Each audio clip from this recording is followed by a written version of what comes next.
Muy bien, ahora sí, entonces comenzamos. Le escucho, Luis, por favor, con su noticia. Sí, claro. Yo encontré que Hacienda lanzará 6.591 investigaciones tributarias en este año para detectar actividades no declaradas. Eh, bueno, bien, aparece la noticia y la opinión. Mi opinión es que este sistema tributario pretende optimizar los sistemas informativos en la cooperación internacional, que son fijados por el Ejecutivo de este año para atajar el fraude fiscal y así aumentar la lucha contra el fraude y la evasión fiscales. Esto es en particular con los contribuyentes, que figuran en el registro como contribuyentes extranjeros, para lo cual la agencia tributaria llevará a cabo un proyecto en el cual utilizará nueva información acerca de estos contribuyentes que es obtenida de diversas normas internacionales. Entre estas normas se destaca la Ley de Cumplimiento Tributario de Cuentas Extranjeras, en el cual este nuevo proyecto por parte de esta agencia se plantean informes de transparencia. Eso fue lo que yo encontré de esta nueva noticia. Pues es muy bueno, Luis, porque entonces eso quiere decir que ahora el SAT va a empezar a fiscalizar a los residentes del extranjero. Sí, Recordemos que en el caso de estas personas, ellos tendrán que tributar aquí en nuestro país siempre y cuando, y lo dice Código Fiscal, la fuente de riqueza se encuentre en territorio nacional. Sí, es cierto que los extranjeros no tienen RFC, pero sí tienen una clave donde amerita su residencia fiscal. Además, para que ellos, en el caso de que algún extranjero llegue a hacer aquí en nuestro país actividades empresariales o profesionales, tendrá que darse de alta o tendrá que dar de alta un establecimiento permanente. ¿Sí? Y entonces al momento de dar ese establecimiento permanente, se tendrá que dar también su número de residencia fiscal. Con ese número de residencia fiscal, el residente del extranjero ya estará en posibilidades de cumplir con esos impuestos. Ahora, aquí también para Luis y para todos aplican también los convenios para evitar la doble tributación. ¿Sí? Hay que ver la actividad, hay que ver el país de origen del residente del extranjero para que no se dé eso que evitan este tipo de tratados, una doble tributación. ¿Sí? Eso quiere decir que si una persona que vive en Estados Unidos llega aquí a comercializar artículos electrodomésticos, todo lo que perciba de esos artículos electrodomésticos que va a vender aquí en territorio nacional, que va a comercializar y que a lo mejor algunos otros los va a mandar a lo mejor a Argentina, a Brasil, no sé, es decir, que va a exportar, como la fuente de riqueza se encuentra aquí en nuestro país, aquí tendrá entonces que pagar el impuesto por esos ingresos. Cuando este residente del extranjero regrese a su país de origen, a Estados Unidos, se tendrá que analizar si esta persona entra dentro de esos convenios para evitar la doble tributación. Si está dentro de ese parámetro, seguramente no pagará impuestos allá en Estados Unidos por el ingreso que obtuvo aquí, porque vamos, pues ya pagó los impuestos aquí en nuestro país. Y si no, pues bueno, seguramente sí tendrá que hacer el pago, un pago adicional en su país de origen. Pero lo importante a rescatar es eso. Quiero pensar que el SAT, derivado de todas las investigaciones que ha estado haciendo, ha verificado y ha constatado que esa parte o ese sector de contribuyentes son los que en un momento dado no están cumpliendo con el fisco. Sí, entonces, ojo por ahí para ellos. El otro gran sector también fuerte de residentes del extranjero son aquellos que vienen porque van a prestar un servicio personal subordinado, y aquí entra parte de la materia, un servicio personal subordinado en alguna empresa, que a lo mejor esta persona de Estados Unidos viene a hacer una reparación a una máquina muy en específica aquí en Coca-Cola FEMSA. Y entonces Coca-Cola FEMSA se lo trae, hace las reparaciones, no queda la máquina, se tiene que quedar más tiempo y a lo mejor con motivo de eso, la empresa le dice, bueno, pues sabes qué, aprovechando que estás aquí, dale una capacitación a los técnicos, bla, bla, bla.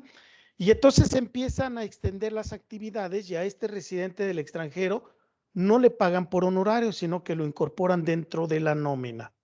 ¿Sí? Entonces, estamos hablando de sueldos y salarios, sí, pero en ese momento entonces el pagador, es decir, Coca-Cola FEMSA en el caso que les pongo, le estará haciendo la retención correspondiente y con eso se lo mandará al fisco. ¿Sí? Entonces, yo creo que no va por ahí, más bien va en los primeros dos casos que les ponía, en servicios profesionales y en actividad empresarial, porque es en donde se puede dar más esa evasión o esa, bueno, sí, les iba a decir esa evasión o esa ilusión, pero aquí ya estamos hablando prácticamente de una evasión fiscal. Entonces, en ese sentido va esta noticia que nos comparte Luis. ¿Alguien más? ¿Alguna otra noticia o algún comentario? Los veo, los leo, los escucho. Creo que no, ¿verdad? Ese silencio, no sé si están, si no están, si a lo mejor no trajeron la noticia, no Sí, sé. aquí estamos, profe. No, ya, profe. Ah, ahora sí, ya, siquiera por lo menos dígame, no trajimos. Sí la traje. Ok. ¿Quién sí la trajo? ¿Joquebet? Sí, ¿Quiere comentarla? sí. Bueno, yo encontré una que se llama Empresas de Gin Group encabezan denuncias por outsourcing ilegal. Y bueno, encontré la noticia y en resumido dice que la empresa la están demandando por evadir impuestos, tanto por prácticas de evasión y defraudación fiscal, generando empresas de fachada y factureras. Además que también el Infonavit también está involucrado porque no están respetando los derechos de los trabajadores y les están negando el acceso a que puedan cotizar ante el Infonavit y el Seguro Social. Y además que, bueno, ya se acumulan 8 denuncias contra este corporativo en específico y se dice que las pérdidas son millonarias ante el SAT y ante el Seguro Social. Y mi opinión es que me parece bien que ya estén tomando medidas legales contra el corporativo porque no es justo que le nieguen derechos a los trabajadores y además que estén cometiendo delitos fiscales, aunque probablemente esto se hubiera evitado si el gobierno desde un principio tuviera una mejor regulación sobre este tipo de prácticas, porque en la misma noticia se menciona que por lo mismo de que no existe una buena regulación, ni tampoco hay un marco regulatorio que mida sus acciones, ni mida cómo hacen o cómo facturan sus operaciones, por eso mismo se presta mucho a que existan delitos fiscales. ¿Cómo se llama el corporativo Joquebet? Es GIN Sí. Group. GIN Group. Ujú. Fíjense que, ¿cuándo fue? ¿Cuándo fue? Antier, el lunes, tuvimos una junta precisamente sobre esto que está comentando Joquebet. Sobre todo porque ahí en donde estoy yo tenemos, obviamente, no sé si les había comentado, estoy en un corporativo. Entonces, ese corporativo hay una empresa que presta este servicio. Entonces, estuvimos analizando esta parte. Digo, no hay evasión en la parte laboral ni nada de eso, o sea, todo está muy bien. Se han pagado las cuotas al Seguro Social, al Infonavit como deben de ser. Los sueldos están totalmente en nómina, no hay nada por fuera, vamos, no hay un marco negativo en el caso de esta empresa que presta los servicios de personal a otras empresas del grupo. Y en esa reunión comentábamos que tenemos que ver, y por eso es el comentario, se tiene que ver este tipo de situaciones de outsourcing desde dos vertientes distintas. Una desde la parte laboral y la afectación que trae consigo, que eso es lo que está comentando Joquebed, pero por el otro lado también la parte fiscal. ¿Sí? Si bien es cierto que a lo mejor desde el punto de vista laboral, sí se cumplen. Vámonos al primer escenario, donde sí se cumplen totalmente las obligaciones y donde no hay ninguna queja, porque aquí en la nota que nos da Joque parece que ya hay algunas denuncias, algunas anomalías y demás. Si no ese es el caso, pues bueno, ahí pudiera tener lo que decimos palomita en la parte laboral, pero en la parte fiscal todavía no está muy preciso el panorama. Hay una línea muy, muy delgada porque hoy en día, no sé si ustedes sepan, la parte del outsourcing está permitido, pero solamente sobre actividades muy específicas y sobre actividades, lo que la ley le llama especializadas, ¿sí? Pero actividades especializadas, pues creo que la autoridad va a tener que definir bien ese concepto, ¿sí? Para que se pueda ver si incurre o no en una falta de tipo fiscal, porque repito, a lo mejor la laboral, ahí está todo bien, pero en la parte fiscal no. Y para la parte fiscal tienen de plazo hasta el día 30 de julio, el próximo mes, el último día del próximo mes, para que se subsanen todas las inconsistencias y se dé de alta esta empresa en un padrón de contribuyentes. Ese es cuando el escenario laboral está bien.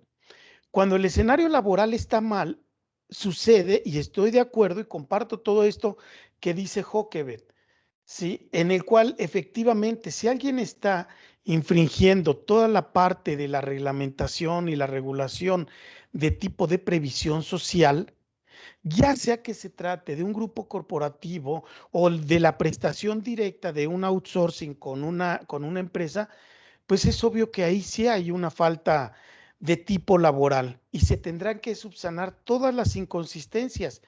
Y ya Joque me compartía algunas de ellas. ¿Sí? El hecho de que no se esté manifestando un sueldo real implica que se está pagando de menos de entrada a los trabajadores. Que bueno, a lo mejor los trabajadores se puede subsanar por la parte que se les da por fuera, pero bueno, eso a ellos les afecta, a los trabajadores les afecta en sus semanas de cotización para efectos de seguro social. ¿Sí? Recordemos que todos los que estamos en este rubro de sueldos y salarios tenemos bueno, el derecho, iba a decir la oportunidad, pero más bien es un derecho. Tenemos el derecho de estar cotizando, ya sea ante el Seguro Social o ante el ISSSTE, para que con base en ello se vaya acumulando en eso que les comentaba en alguna ocasión, en la famosa Afore. Entonces, cuando este tipo de situaciones se empiezan a demeritar, de entrada se le afecta al trabajador, pero también le afecta a las instituciones que comentaba Joquebed, al Seguro Social, al Infonavit, al SAT mismo. ¿Por qué? Porque se está tomando una base menor. Y entonces ahí ya de entrada esas empresas están mal. Y luego si a eso le sumamos toda esta parte fiscal que les acabo de comentar, pues entonces obviamente ahí sí, en este tipo de empresas sí se debiera de hacer una regulación. ¿Qué es lo que va a pasar más adelante? Pues que seguramente las empresas de outsourcing que vienen haciendo, que vienen trabajando bajo este esquema que perjudica a los trabajadores y a las instituciones, pues miren, seguramente van a terminar desapareciendo, ¿eh? Y aquellas otras outsourcing que vienen haciendo bien las cosas, pues bueno, para ellas lo único que será es que adapten todos sus procesos a esta nueva normativa. Mire, Joquebed, no es que no existan reglas en materia de regulación de outsourcing, sí existen. Y de hecho, han habido algunos conflictos por ahí, pero todo esto se dio desde el año pasado, porque esto es algo que traían ya desde el año pasado, los legisladores y el Ejecutivo Federal, que en un inicio querían quitar y querían desaparecer de tajo todas las intermediarias laborales, todas las empresas de outsourcing. Sin embargo, pues ya en el consenso, en ese famoso estira y afloje, se emitieron las reglas definitivas y quedaron así como se las estoy comentando, ¿sí? Es decir, hoy en día se permite el outsourcing o la subcontratación, como le llama la ley laboral, la subcontratación laboral, pero solamente en mano de obra especializada. Repito, habrá que ver qué es una mano de obra especializada, porque si yo, José Cerratos, por ejemplo, le presto un servicio a lo mejor a la empresa de Angélica, y la empresa de Angélica se dedica, no sé, es una inmobiliaria, al momento en el que yo celebro ese contrato de prestación de servicios, para Angélica va a ser un servicio especializado, porque Angélica no se dedica a prestar servicios contables ni administrativos. El giro de Angélica es inmobiliario y ella compra y vende casas, compra y vende locales comerciales, es decir, se dedica a todo lo relacionado a inmuebles, ¿sí? Que ella para sus actividades requiere de que alguien le lleve su contabilidad, que alguien le ayude con los procesos de control interno y cuestiones administrativas, sí. Entonces ahí es en donde puede entrar José Cerratos con su gente, ¿sí? Pero si resulta ser que dos personas que trabajan para José Cerratos están en la empresa de Angélica, pues entonces ahí puede entrar esa confusión, ¿sí? De que la autoridad llegue y Viviana, ¿tú para quién trabajas? No, pues yo trabajo para José Cerratos. Ah, mira, entonces no trabajas para la inmobiliaria de Angélica, no, a mí me paga José Cerratos. Ah, mira, ¿y qué haces aquí? No, pues yo llevo los registros contables. Y luego van y le preguntan a Carla Mercado, ¿y tú, Carla? No, pues yo me encargo de toda la parte de recursos humanos, reclutamiento y selección de personal. Y no te paga la inmobiliaria de Angélica, no, me paga el despacho de José Cerratos. Ah, mira. Y entonces aquí es en donde se pudiera dar esta cuestión del outsourcing. Pero si José Cerratos establece que los sueldos que le paga a Viviana y a Carla son los que realmente se manifiestan al SAT, al Seguro Social y al Infonavit, estará bien en la parte laboral, tendrá esa palomita. Y en la parte fiscal, seguramente José Cerratos va a tener que dar de alta el despacho, ¿sí? El despacho, la sociedad o él mismo si él está como persona física. ¿Por qué tendrá que darse de alta? Porque está mandando a su personal a que presten los servicios en otras instalaciones, ¿sí? Y en estricta teoría, la autoridad supone que en donde están estas personas de José Cerratos, es decir, Viviana y Carla, que están trabajando en la inmobiliaria de Angélica, a que ahí existe una subordinación. Y no, la subordinación existe conmigo entre Viviana y Carla. La relación que yo tengo con Angélica es una relación de prestación de servicios, ¿sí? ¿Por qué se los explico con todos estos ejemplos? Porque realmente hay una línea muy, muy delgada que todavía no ha terminado de precisar la autoridad para poder definir cuáles son esas empresas que realmente caen en esta parte del outsourcing y cuáles no. Y miren que hay muchas empresas. Joquebe nos decía el caso y por eso le preguntaba el nombre del corporativo, porque hay muchas empresas que los corporativos son diseñados así. Hay una empresa que presta el servicio de personal, hay otra que presta el servicio de inmuebles, hay otra que presta el servicio de transporte, hay otra que fabrica y otra que comercializa, etcétera. Pero todas conforman un mismo grupo accionario y todas le reportan a un solo grupo de empresarios, ¿sí? Aquí es en donde yo creo que la autoridad tendrá que pronunciarse al respecto. ¿En qué nos afecta a nosotros en la parte laboral y en todo lo que venimos trabajando? Pues precisamente cuando analicemos y cuando entremos a ver esta temática que va a ser casi a finales del curso, en donde tengo preparados por ahí algunos conceptos y algunos comentarios ya basados con lo que se ha venido trabajando y lo que ya ha autorizado el Ejecutivo Federal, para que veamos cómo incurre en materia laboral. No tanto, no tanto en la cuestión fiscal, porque en la cuestión fiscal creo que sí está muy bien delimitado. Si yo le estoy pagando un sueldo distinto a Viviana del que yo había acordado con ella y otro sueldo distinto a Carla también del que había acordado con ellas, y el diferencial se los doy por fuera, es claro que hay una evasión de tipo laboral. ¿Sí? Esa es la parte que hay que precisar. En la parte fiscal, pues ni hablar. Ahí es más fácil de comprobar porque al momento en el que se hagan los cruces entre las distintas dependencias, ahí es en donde va a empezar a votar todo. ¿Sí? Entonces, ojo con esto que nos comentan en la noticia, porque creo que aquí se van a desarrollar todavía muchas cosas, sobre todo por esa falta de publicación de las reglas generales en materia de subcontratación laboral. Repito, la ley federal del trabajo ya contempla algunos artículos sobre ello. Incluso hay un apartado que abrió precisamente la ley federal del trabajo en materia de subcontratación laboral, pero no está muy claro todavía. ¿Sí? Nos dice también la misma ley, mediante reglas de carácter general, se establecerán estos y estos otros conceptos. Y por lo menos hasta el día de hoy todavía no han sido publicadas esas reglas. Entonces vamos a ver cómo se va dando todo esto. Ok, la última noticia, porque ya nos extendimos. ¿Quién dice yo? Hablen ahora o callen para siempre.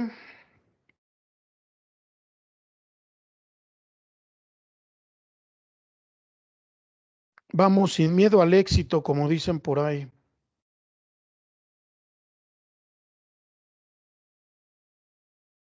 ¿No? Bueno, si no, entonces entramos a clase. Angélica, no sé si vio, si sí pudo ver los videos que le mandé, los links, porque en otros grupos me han reportado que no se pueden ver, entonces les comentaba a sus compañeros que voy a bajarlos a YouTube y les voy a mandar el link para que mejor a partir de ahí puedan entrar, porque incluso ni siquiera por correo electrónico se pueden mandar, porque ya los descargué yo a mi disco duro y de ahí se lo quise mandar, pero están muy pesados. Pues son casi 2 horas de video, entonces pues obviamente son archivos muy extensos. Lo que he estado pensando hacer es eso, mejor subirlos a YouTube en la página que tengo y ya de ahí darles el link y ya para que ustedes puedan entrar en cualquier momento. Pero no sé si sí se pudo, si sí se pudieron ver o no. La verdad no vi, profe. Como sí estuve yo en clase, solamente les reenvié el link que usted me mandó. Ah, ok. Y ya, pero no, la verdad no me fijé si sí se veía. Bueno. Ahorita es lo que voy a ver, qué onda. Nada más verifíquelo, por favor, y ya, porque sí, en otros grupos me han reportado eso. Ok. Muy bien, bueno, pues vamos a continuar la clase.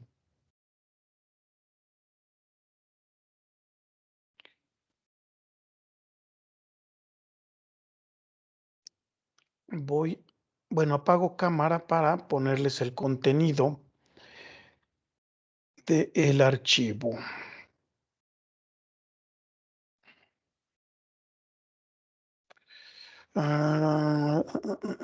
Indemnizaciones, sí.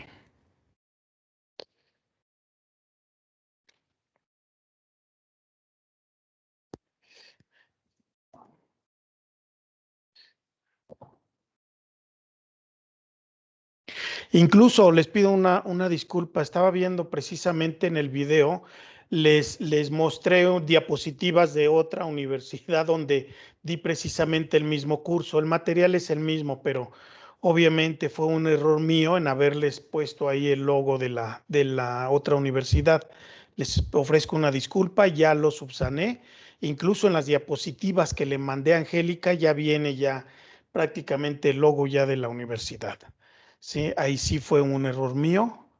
Se me fue por estar aquí viendo otras cosas, pero ya quedó subsanado. Muy bien, el contenido es el mismo, vamos, porque esto generalmente llevo ya varios años dando algunos aspectos de seguridad social. Ustedes van a ver incluso ahora que se metan a la página y tengo incluso otros videos también donde hablo de seguridad social, pero ya más desde el punto de vista laboral, donde toco aspectos ya sobre pensiones, jubilaciones, pero más ya desde el punto laboral. Sí, tengo yo por aquí que nos quedamos en esta parte. No sé si sí sea cierto o no. Yo anoté según esto en la diapositiva 8. No sé si me pueden confirmar. Sí, profe, ¿O nos dónde quedamos fue en la donde nos 8. quedamos? Sí, En la ahí Sí, nos ¿verdad? quedamos. Ok, muy bien. Bueno, pues vamos a continuar entonces. Les había comentado, generalmente cuando hablamos de liquidaciones y de jubilaciones, entran también todos estos conceptos que ya hoy en día ya sabemos identificar, aquellos que son grabados y aquellos que son exentos, ¿sí? En donde los exentos, pues miren, ni siquiera entran para la parte de la determinación del ISR, los grabados sí. Sí, todo lo que yo determine como sueldo grabado, al final, o como sueldo o percepciones más bien grabadas, al final del camino lo sumo y esa será mi base para determinar el ISR. Habíamos comentado la clase pasada también que existen dos tipos de rescisión de la relación laboral. Uno que se da cuando existe una responsabilidad patronal y otra cuando no lo existe, cuando la responsabilidad es por parte del trabajador o del empleado. ¿Sí? Y hablábamos también del pago de un finiquito y de una liquidación. Un finiquito cuando la responsabilidad recae en el trabajador y cuando solamente se tiene que pagar parte proporcional de aguinaldo, parte proporcional de prima vacacional, los salarios obviamente no devengados o los salarios no pagados en el caso de aquellas empresas que se van a huelgas también, los famosos salarios caídos, es decir, todas las prestaciones excepto las que debieran de ser estas que se pagan con motivo de la liquidación, es decir, los famosos 3 meses por año, los 20 días por año, etcétera. Lo que sí se va a pagar tanto en liquidación, para que lo tomen muy en cuenta, tanto en liquidación como en finiquito, lo que sí se va a pagar siempre va a ser la prima de antigüedad, siempre y cuando el trabajador haya laborado 15 años o más, ¿sí? Si el trabajador no laboró esos 15 años o más, es obvio entonces que no se le va a pagar prima de antigüedad, ¿eh?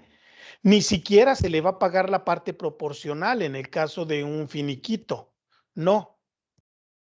Ahí la prima vacacional no hay parte proporcional. La parte proporcional aplica en esos finiquitos solamente en los conceptos que les acabo de comentar.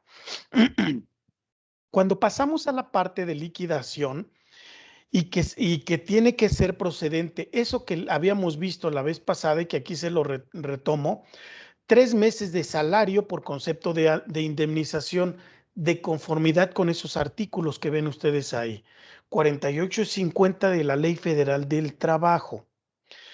3 meses de sueldo sin tope alguno. ¿Sí? Es decir, el sueldo que tenía vigente o el último sueldo que tenía vigente el trabajador antes de que se diera la rescisión laboral. 20 días de sueldo, como ustedes pueden leer ahí, por cada año de servicio prestado. Igual, bajo la misma prerrogativa, sin tope de sueldo, sin importe topado alguno. Ahí tienen también el fundamento, la famosa prima de antigüedad, que ya se los había comentado, que aquí sí hay ese famoso tope y por eso soy muy reiterativo aquí. 12 días por cada año laborado, ¿sí? El tope mínimo será un salario mínimo. El tope máximo, 2 veces el valor de la UMA diaria, ¿sí?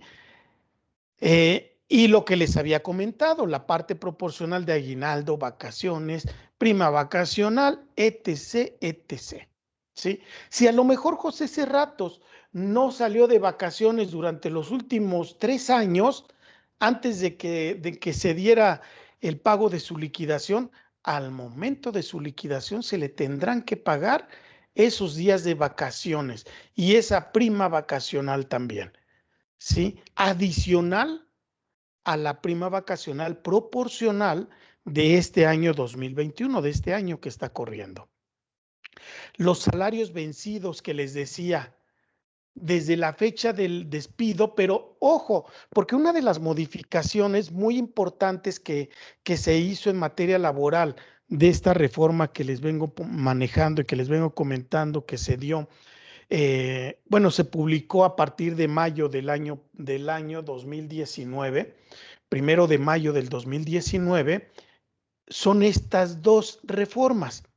La primera, que se establece un tope de salarios vencidos desde la fecha en que se da el despido o la rescisión o el término de la rescisión laboral hasta un periodo de 12 meses.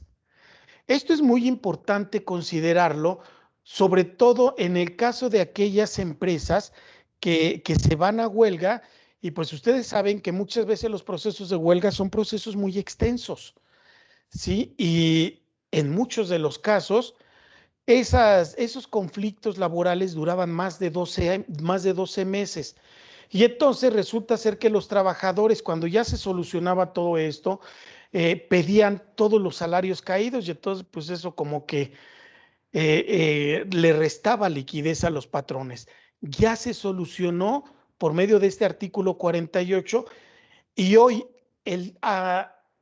por lo menos, perdón, discúlpeme, por lo menos hasta el día de hoy, el conflicto, independientemente de que dure 1 año, 2 años, 3 años, etcétera, solamente se le puede reclamar al patrón salarios vencidos hasta 12 meses, los primeros 12 meses.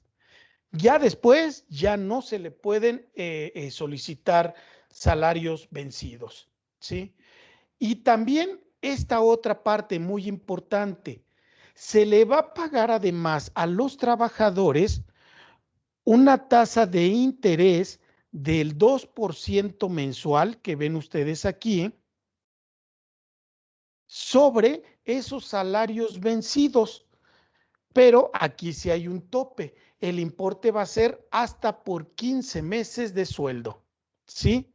Es decir, si el monto de los 15 meses por sueldo es menor a todo el monto de lo que yo le voy a pagar al trabajador, en donde voy a incluirle sueldo, gratificaciones, prima vacacional y todos los demás conceptos, incluyendo estos 3 de liquidación, es decir, los 3 meses de salario, los 20 días por año y la prima de antigüedad. Si todo eso rebasa los 15 meses de sueldo, al sorry solamente se paga hasta el tope de esos 15 meses, el 2% adicional. Ojo, porque esto muy pocos trabajadores lo saben, ¿eh? Ojo, se puede reclamar esto ante un tribunal laboral si a partir del momento en el que se da el término de la rescisión laboral hasta la fecha en que a mí me están pagando esa liquidación. Todo ese tiempo transcurrido va a generar una tasa de intereses que será al 2% mensual, ¿sí? Y en el otro caso que les comentaba, en el caso de algún conflicto de huelga, en donde se da todo esto, bueno, pues al trabajador se le van a pagar hasta 12 meses. Bueno, pues a esos 12 meses se le suman 3 meses más y eso se va a multiplicar por el 2% y eso será el interés adicional que se le va a pagar a los trabajadores. Estos dos conceptos, repito, son de los cambios más importantes en materia laboral. Esto y entra también por ahí la parte de los sindicatos, la libertad sindical que pueden o no tener los trabajadores, las obligaciones, la transparencia, etcétera. Ya lo estaremos platicando ahí. Otro aspecto, bueno, hasta aquí alguna duda antes de comentar lo último de esta diapositiva. ¿Dudas, quejas? No, profe. ¿No? Muy bien. Otro de los aspectos, ojo, que no saben mucho los trabajadores y algunos empresarios que sí lo saben, pero no lo hacen, es que para determinar el pago de una liquidación o de un finiquito, ojo, se tiene que utilizar el salario diario integrado. Salario diario integrado. ¿Alguien sabe qué es el salario diario integrado? Antes de seguir hablando de ello, a ver si alguien me quiere decir. Es el salario diario que tiene un trabajador, pero ese se le va a aumentar un factor de integración y ese factor de integración está compuesto por todas las prestaciones de ley que tiene un trabajador. Es correcto, Joquebed, muy bien. Así es.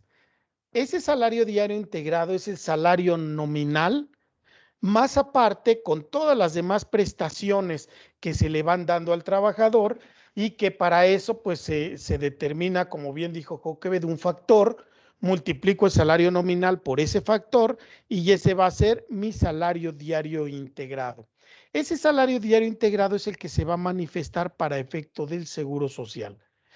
Yo creo que a lo mejor les voy a enseñar más adelante a calcular este salario diario integrado. ¿Sí? Entonces, ojo, porque cuando a mí me hacen el pago de mi liquidación o de mi finiquito, tendrá que ser sobre este salario diario integrado que siempre, siempre va a ser mayor que el salario nominal. Por esto que acaba de comentar Joquebed, por todas esas prestaciones adicionales que se le otorgan al trabajador. Repito, en la práctica, muchos patrones no lo hacen así. Tal parece que una práctica muy general es determinar todos los pagos de liquidación con base en el sueldo nominal, ¿sí?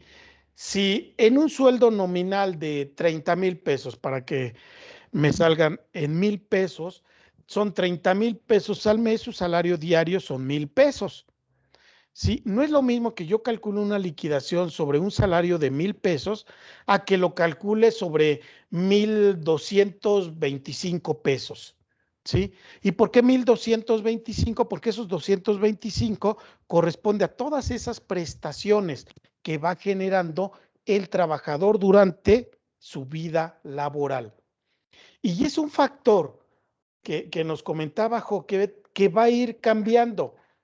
Sí, el simple hecho de que el trabajador vaya adquiriendo antigüedad, si nos vamos bajo un marco regulatorio de prestaciones mínimas de ley, la Ley Federal del Trabajo me dice que yo tendré que darle 6 días de vacaciones durante el primer año a mi trabajador, pero al siguiente año ya no son 6, son 8. Y el siguiente año son 10. Y luego el siguiente son 12 y luego de ahí son 5 años igual con 12, al sexto año le multiplico otros 2 y así sucesivamente. Por este simple cambio de los días de vacaciones, pues ya sufrió cambios de ese factor laboral o ese factor de incorporación al salario diario integrado. ¿Sí? Entonces, si yo contrato a Miriam y le pago ese sueldo de 1,000 pesos, yo le voy a determinar un salario diario integrado y a lo mejor me resultan 1,110 pesos. Y le digo, ¿sabes qué, Miriam? Vas a tener las prestaciones mínimas de ley, que son 6 días de aguinaldo, 6 días de vacaciones el primer año, al siguiente 8 y así sucesivamente, prima vacacional del 25% y 15 días de aguinaldo. ¿Ok? Ella trabaja todo el año, llega el siguiente año y no le doy incremento de sueldo.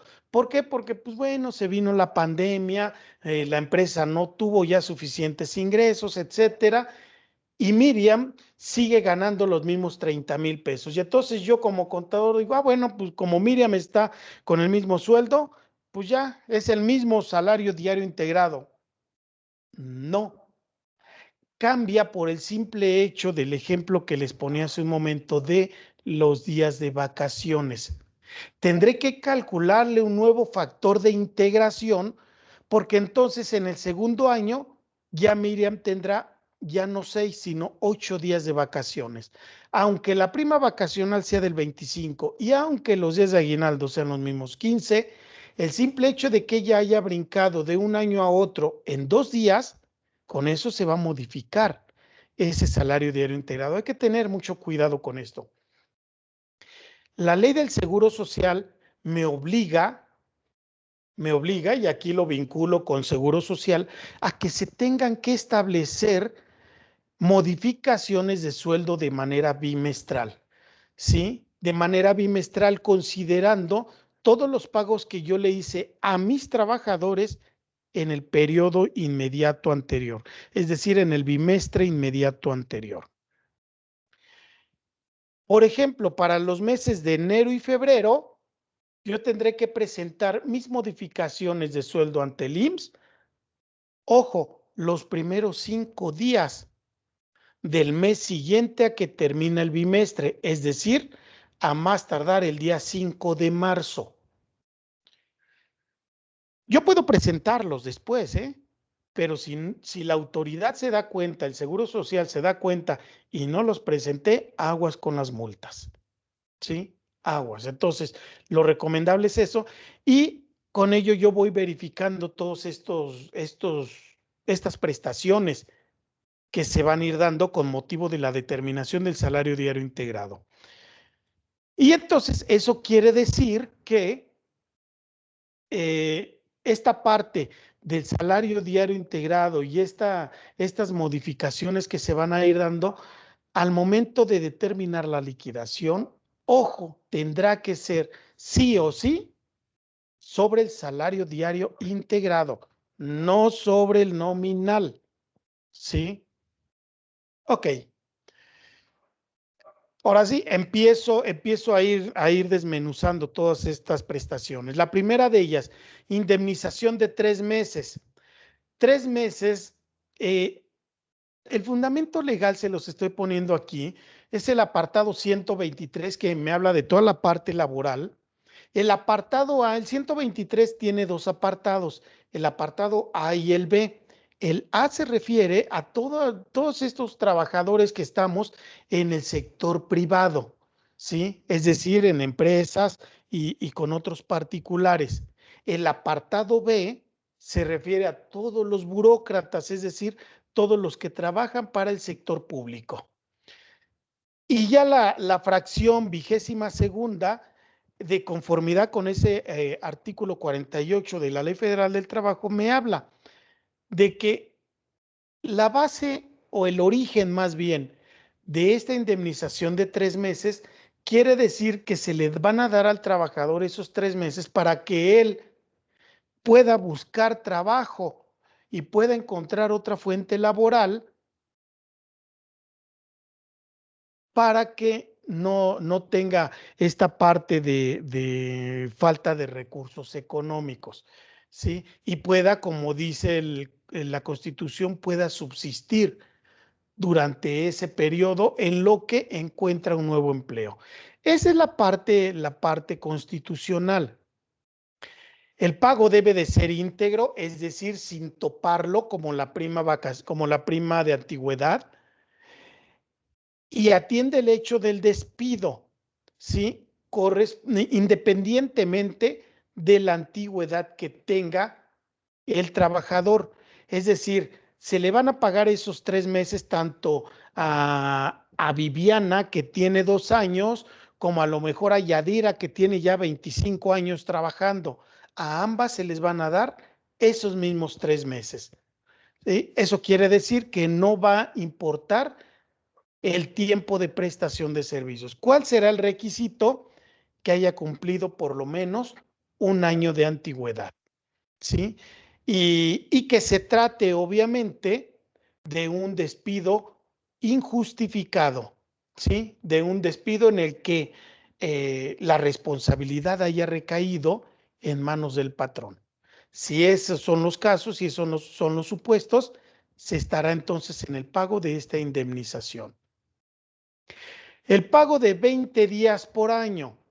20 días por año también es una prestación un poquito similar, en el cual el origen de ello es, como dice el primer párrafo, sancionar al patrón por ese despido injustificado, ¿sí? Esto de conformidad con el artículo 50 de la Ley Federal del Trabajo, que aquí se los estoy considerando, y que ustedes pueden incluso verlo ya después con calma, tiene estas 3 vertientes, ¿sí? Ojo, porque estamos hablando, y creo que ya se los había anticipado, dependiendo el tiempo que la persona haya prestado sus servicios y dependiendo también el contrato laboral, ¿sí? Por eso incluso es muy importante que si se va a dar un contrato por un tiempo determinado, porque a lo mejor yo contraté a Carla y le di un contrato solamente de 1 mes para ver y checar y verificar sus aptitudes y ver si es la persona idónea para el puesto, ok. Al término de ese mes tendré que ver si o le doy la planta o le doy a lo mejor un segundo contrato. Si todavía le puedo dar un segundo contrato, un tercer contrato ya no es recomendable. ¿Por qué? Porque entonces ya se vuelve vicio y se vuelve un mal vicio que muchas empresas tienen. Entonces hay que tener muy en cuenta eso de que terminado el contrato por un cierto tiempo, por un tiempo definido, hay que analizar si se da o no la planta y si se va a dar, que se trate ya de un contrato por tiempo indeterminado.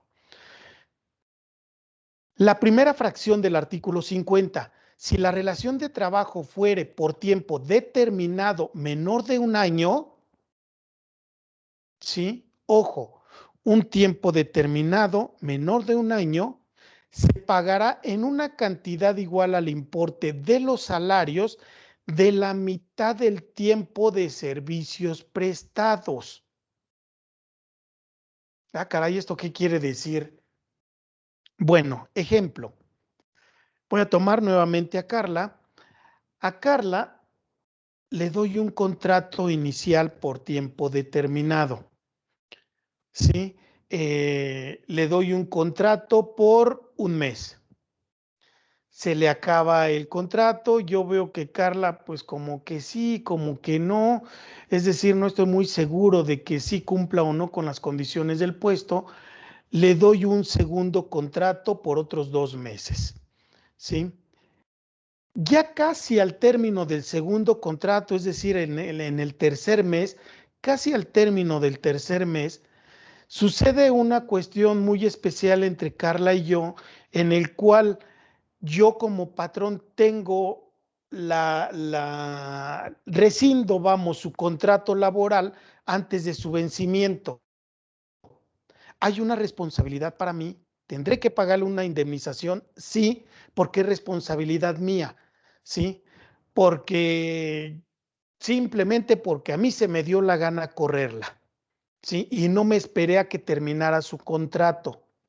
Si ese fuera el caso, yo tendré que pagarle a Carla una indemnización ya no de 20 días por año.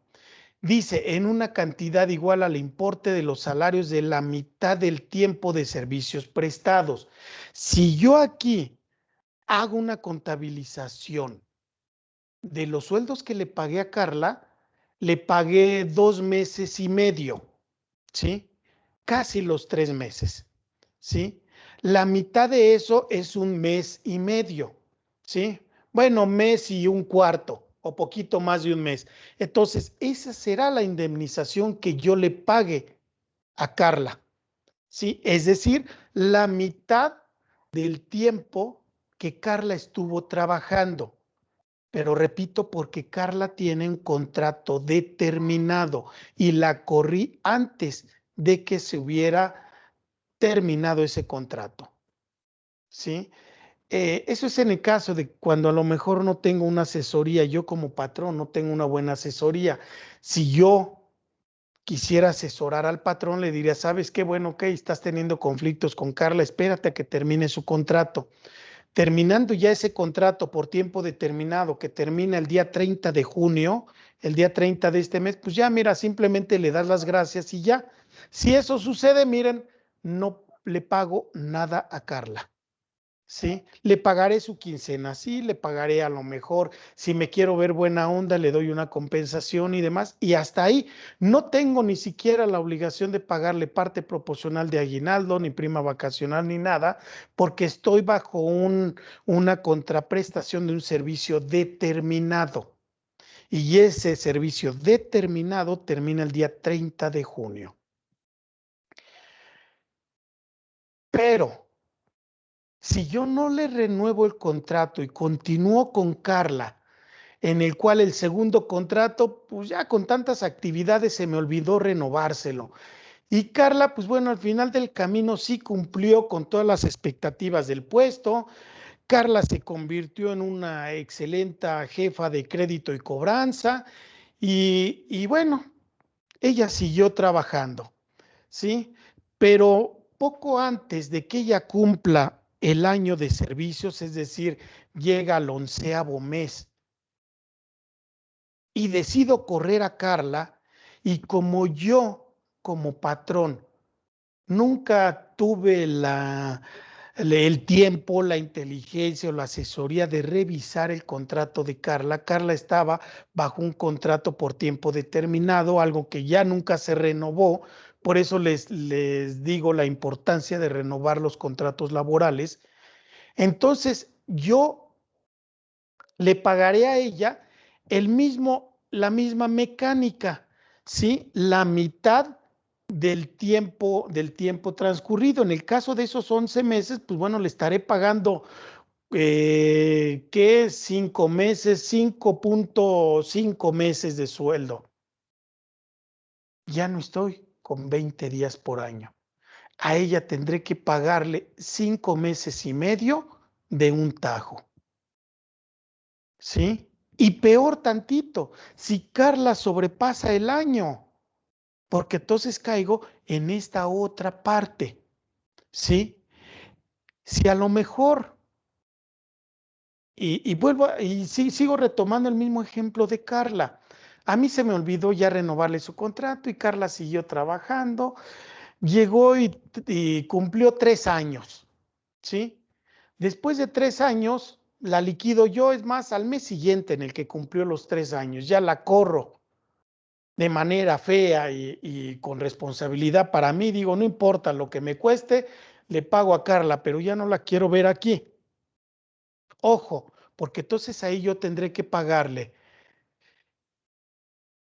el importe de 6 meses por el primer año y 20 días por cada uno de los años siguientes, en el ejemplo que les manejo.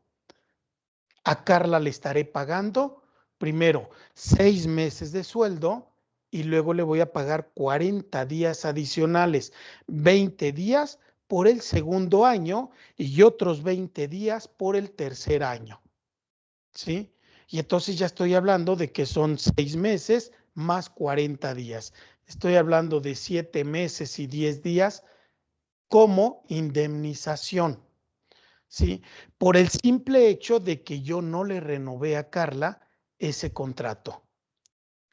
Si yo sí hice o tuve la precaución de renovarle su contrato cuando se acabó el segundo contrato de 2 meses y ella ya lleva 3 meses laborando, pues yo le renuevo ya el contrato, le doy un contrato por tiempo indeterminado o tiempo indefinido, entonces sí va a aplicar la regla tal y como está, 20 días por año. Eso es lo que me marca esta segunda fracción, ¿sí? Entonces son, si es por tiempo indeterminado, esos 20 días por cada uno de los años de servicios prestados. Y aquí mismo en la fracción 3 viene el importe que les comentaba hace un momento de esos famosos 3 meses de sueldo. 3 meses de sueldo que vienen contemplados en este artículo 50 y que aquí ya no me está diciendo si se trata de un contrato por tiempo determinado o indeterminado. Eso me va a aplicar solamente en esos 20 días. Entonces, en el ejemplo que les vengo manejando de Carla, que ya tuvo 3 años y fue un contrato por tiempo determinado y que nunca se renovó, yo le estaré pagando primero 6 meses de sueldo, luego 20 días por el segundo año, 20 días por el tercer año y luego aparte 3 meses adicionales. Entonces, pues ahí ya se rayó Carla, ¿sí? Y son este tipo de contraprestaciones que deben de pagarse, ojo, adicionales a todo esto sobre el salario diario integrado, no sobre el nominal, ¿sí? Todo esto de conformidad con este famoso artículo 50 de la Ley Federal del Trabajo.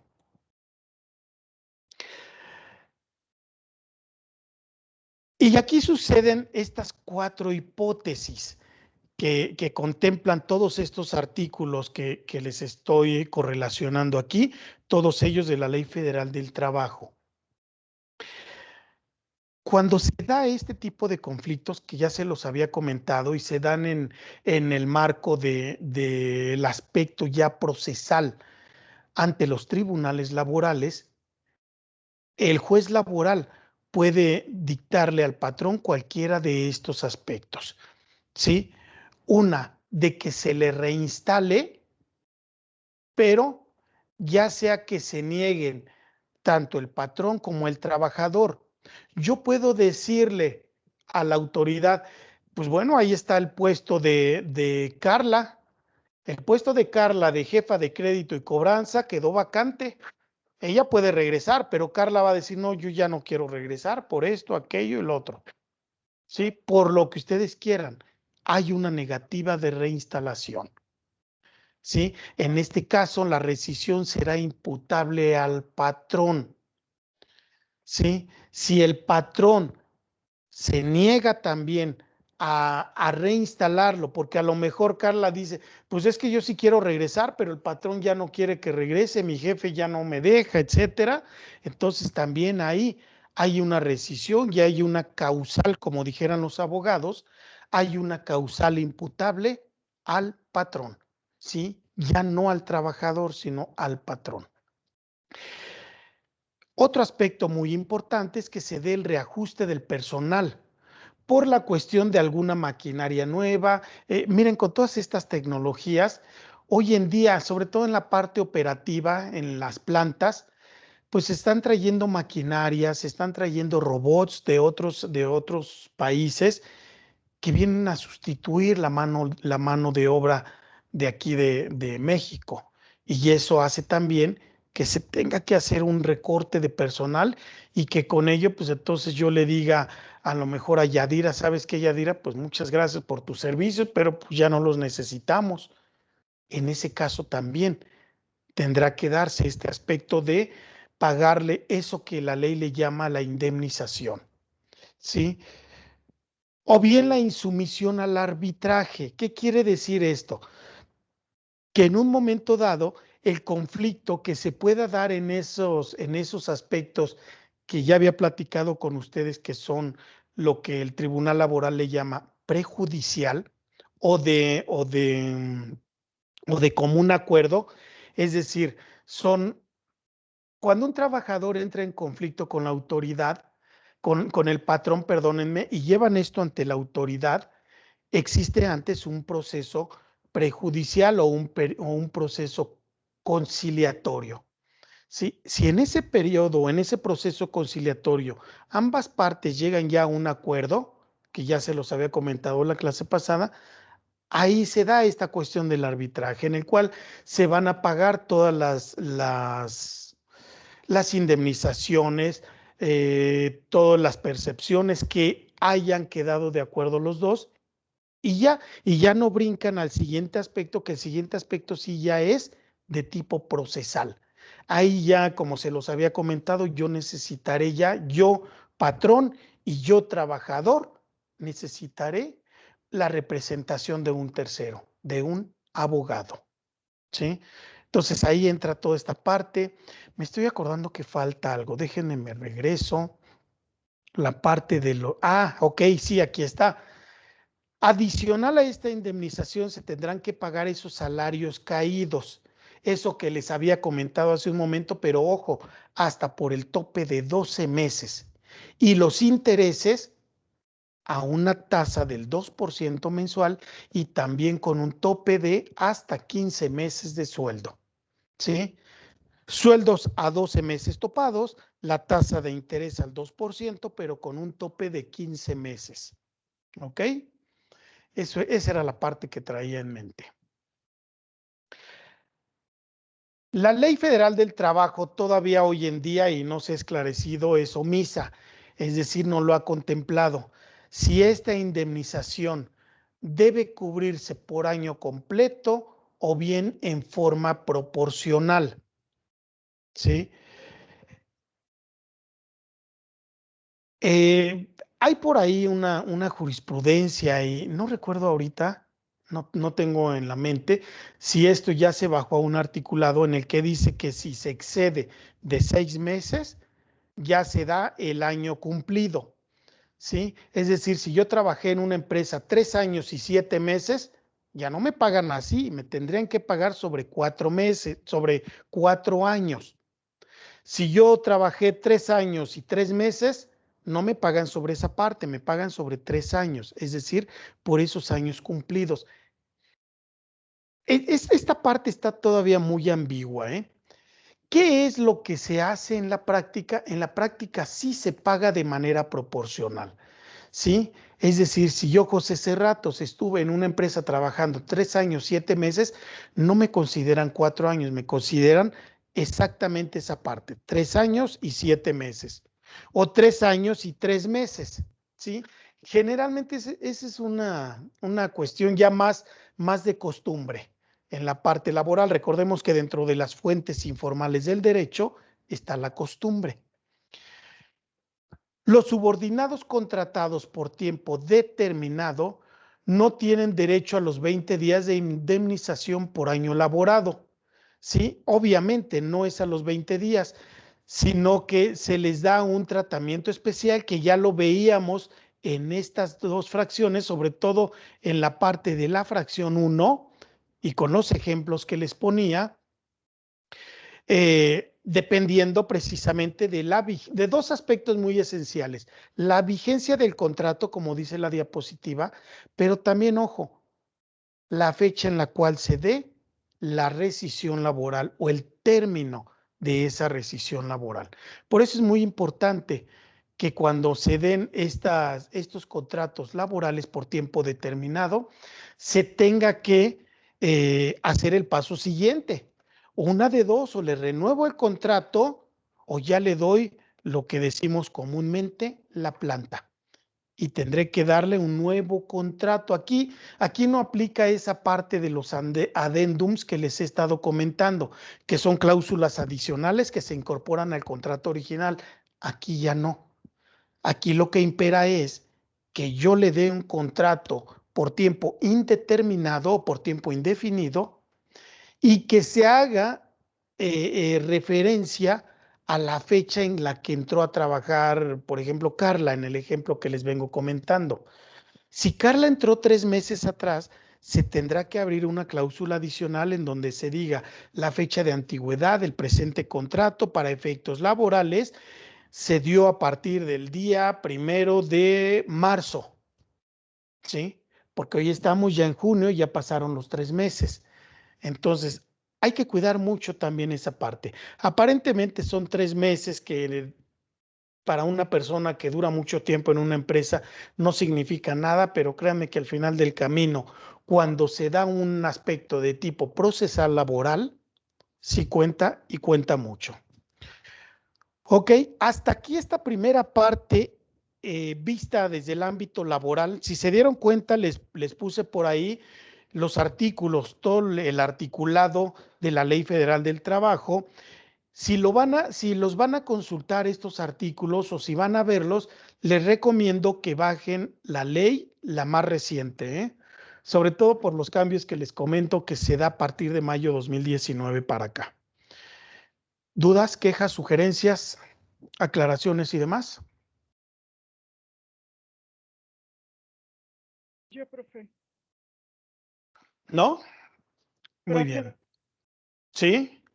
esta parte en donde dice que, bueno, que ahora ya solo es por los contratos por tiempo, por ejemplo, en mi empresa sí ya ahorita solo están contratando por 3 meses. ¿Todo esto que hacen es por minimizar gastos la empresa?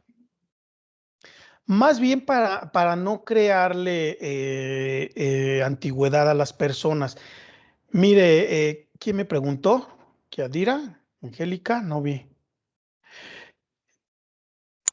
¿Quién me habló? ¿Yadira? Ok, mire, Yadira, generalmente es una práctica mala, pero es una costumbre que tienen varias empresas en eso, en estar generando contratos por tiempo determinado de 3 meses. ¿Por qué? Porque piensan que con eso no se van a generar o no van a generar antigüedad en las personas, ¿sí? A lo mejor en un efecto práctico, pues a lo mejor no hay esa antigüedad. Y si a lo mejor yo el día de mañana o pasado decido renunciar y ya me dieron 3 contratos de 3 meses y yo veo que como que no me dan mi contrato indefinido, es decir, no me dan la famosa planta, pues yo digo, no, ya mejor ya me voy de aquí.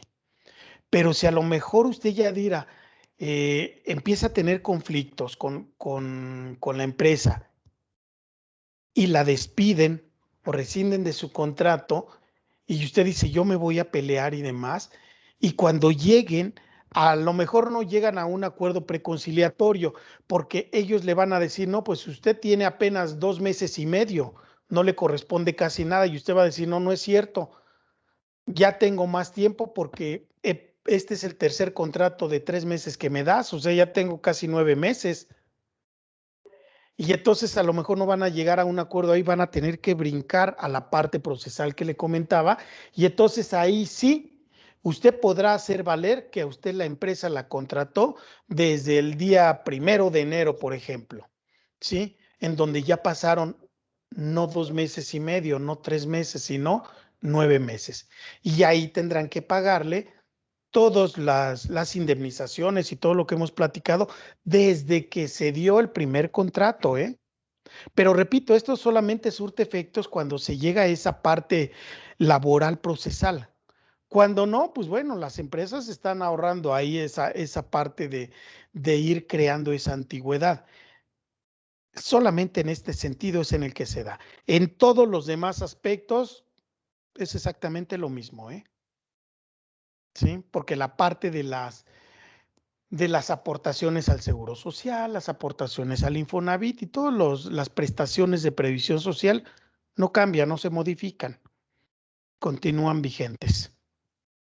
Y ojo, porque incluso muchos patrones, es que hasta me da risa, piensan que por el hecho de que los dan de baja a los trabajadores, los dan de baja, dejan pasar 4 o 5 días, espérate a que pasen 5 días y luego te doy de alta. Con eso piensan que ya con eso, a partir de ahí va a empezar a correr el segundo contrato por tiempo determinado. No, no, no, no.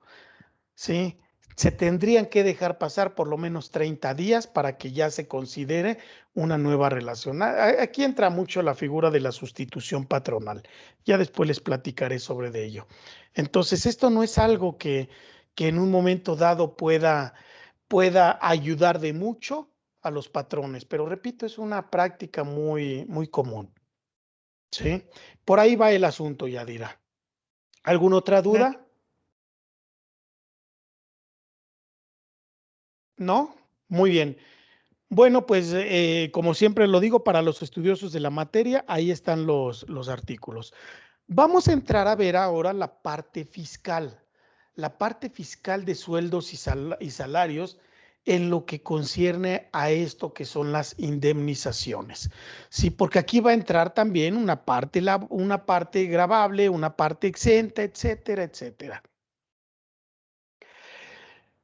Comenzamos. Cuando el patrón debe efectuar la retención anual de sus trabajadores y que en esos trabajadores hay algunos que tengan esa prima de antigüedad que ya veíamos en la Ley Federal del Trabajo, o estas indemnizaciones de 20 días y de 12 días y todo lo que ya platicamos ahorita en la parte laboral, se tendrán que presentar dos supuestos.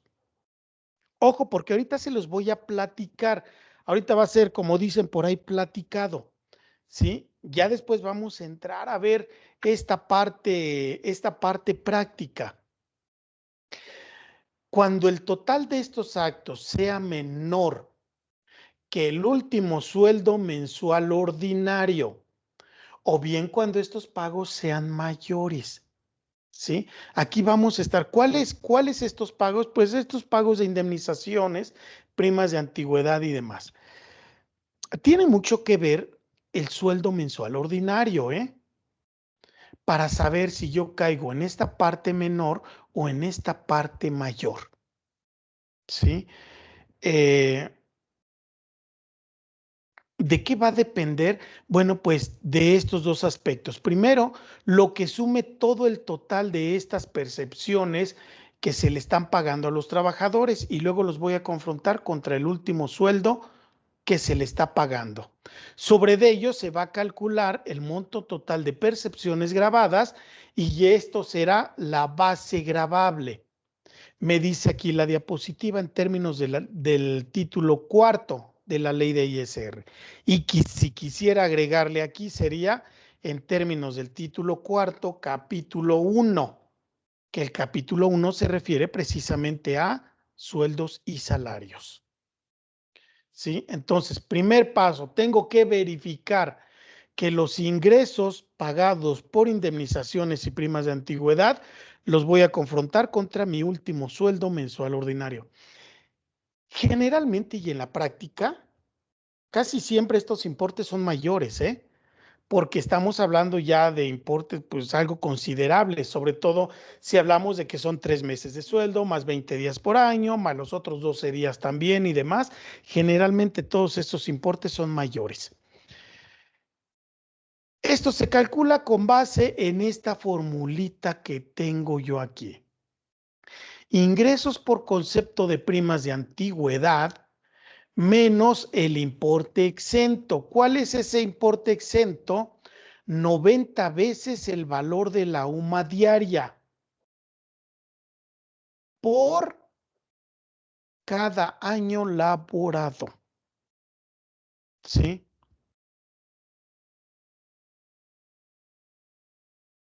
La parte de prima de antigüedad le voy a restar yo 90 veces el valor de la UMA diaria por cada año de servicio prestado.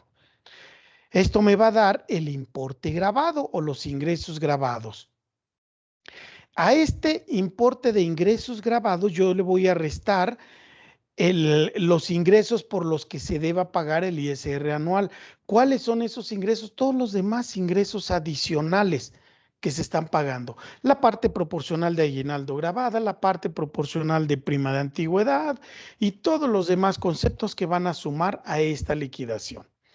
A esta base gravable yo le voy a aplicar ya no el artículo 96, que era lo que yo le venía aplicando anteriormente.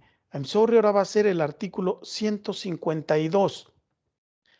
Este artículo 152 me va a dar el ISR. Este artículo, la aplicación de este artículo 152 es exactamente igual que lo que ya hicimos cuando vimos el cálculo del ISR sobre sueldos y salarios. Es decir, base gravable menos límite inferior por el porcentaje sobre el excedente más la cuota fija y eso va a ser mi ISR a cargo. Es exactamente lo mismo, nada más que en lugar de considerar esa tabla del artículo 96, voy a considerar esta del 152. Esto va a ser mi ISR anual y a esto le voy a restar mis retenciones efectuadas.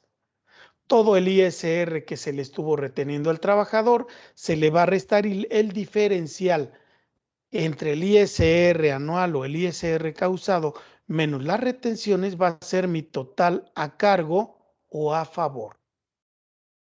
Así es como determino el impuesto cuando el total de los ingresos es menor que el último sueldo mensual ordinario. Es bajo esta fórmula. ¿Qué sucede cuando es mayor? ¿Sí? Recuerdan que estábamos ante dos supuestos. Uno cuando las contraprestaciones eran menores y otras como en este caso cuando la contraprestación es mayor. Sí, Luis, le escucho. Gracias. Con respecto al ejercicio, bueno, la de dicho impuesto se calculará de la manera siguiente, ahora sí que el otro ejercicio que puso, podremos hacer un ejemplo De con hecho, respecto tengo varios. Tengo ok. varios sobre esto. Adelante. Nada más, déme oportunidad de terminar la teoría para entrar a ver esto. Sí, porque sí, vamos a ver Ok. algunos casos de todo esto que les estoy enseñando. Vamos a ver números también. Sí, porque como siempre lo he dicho, la mejor Ok. forma de entender el derecho fiscal, por lo menos para los contadores, es con números. Sí, entonces sí lo Sí. tengo presente. Ok, gracias, profe, perdón. Ok, no hay de qué. En el caso entonces, cuando el monto de los ingresos es menor que el último sueldo mensual ordinario, que miren que casi no se da, es muy raro. Puede ser menor cuando a lo mejor el trabajador gana un sueldo grandote, grandote, y estuvo trabajando muy poco tiempo, a lo mejor 2 meses o un mes. Es decir, solamente en esos casos sí pudiera entrar aquí. ¿Cómo se determina? El ingreso por concepto de primas de antigüedad menos el importe exento. ¿Sí? Igual hago exactamente la misma fórmula, 90 veces el valor de la UMA por número de años. ¿Sí? Pero si estamos hablando, es más, miren, ahorita para que Luis se quede un poquito más tranquilo y todos, si estamos hablando que son 89.62, ya me lo aprendí, Luis, por 90, estamos hablando de 8.065.8. exactamente, 8.065.80, ¿sí? Pero Por si a 5 lo mejor, años, por ejemplo, ok, exactamente, esto por 5, entonces ya 40.000. estamos hablando de 40.330 pesos. ¿Sí? 40.300 que voy a comparar contra la prima de antigüedad. Si mi prima de antigüedad yo le estoy pagando 15,000 pesos contra 40.300 y fracción, pues es obvio entonces que mi ingreso grabado va a ser 0. ¿Sí? Porque este es menor que estos 90 días. Que estos 90 veces el valor de la UMA. Pero si yo a lo mejor, en lugar de pagarle ese importe, le estoy pagando 50,000 pesos, si el importe de prima de antigüedad son 50,000 menos el importe exento 40,300 pesos, el importe grabado serán 7,000 pesos. ¿Sí? Pero estos 7,000 pesos le voy a sumar además los ingresos por los que se deba pagar el ISR anual, porque a lo mejor le pagué también parte proporcional de aguinaldo, parte proporcional de vacaciones y lo que ya les había comentado hace un momento. Todo esto va a sumar para mi base gravable. ¿Sí? Pero repito, no se preocupen, vamos a irlo viendo con números.